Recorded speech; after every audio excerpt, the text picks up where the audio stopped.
Alright, so this is Jeep update number 27. So 27 is the installation of the Smitty-built side steps that I bought.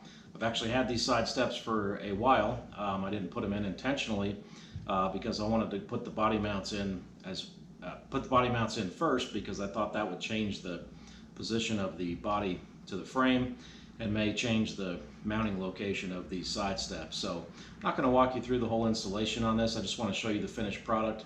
They look pretty good, and I want to point out a couple of things that I learned along the way. So there's what the side steps look like installed.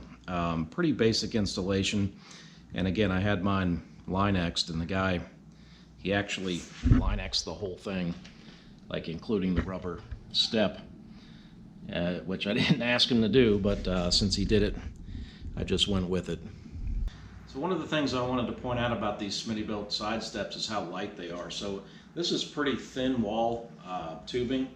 Doesn't feel very strong, and it's really very light. You shouldn't be able to, in my opinion, you shouldn't be able to lift them that easy, and they should be a little bit heavier duty as far as the thickness of the wall of the tube.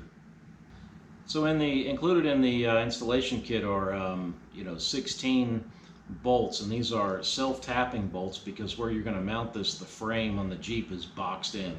So not only do you have to drill holes through your frame, which is kind of a pain, you have to get these self-tapping screws threaded, and you have to get them started. Now I didn't have any problems with that except for one, and there's always one, and they don't give you any extra hardware in the kit.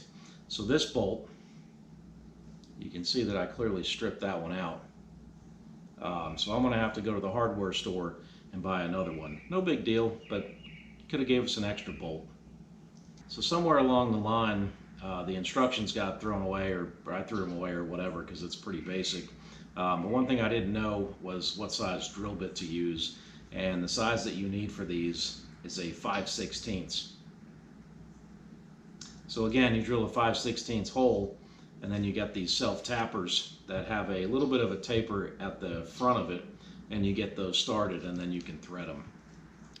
So these things are not going to provide any kind of protection for you if you're doing some serious off-roading or any kind of anything to do with rocks or anything like that. I think they would get broken off or ripped off pretty quickly. Now that said, they are functional, so they do hold my weight. I'm about 6'2", about 250, and there you go. So overall, I'm pretty happy with these Nerf bars, these side steps. They look good, and they will hold my weight, and they will, help other people into the Jeep. I probably won't use them, and I'll be honest with you, as much time as I spend underneath that Jeep, I'll probably use them to hold my beer, just like that.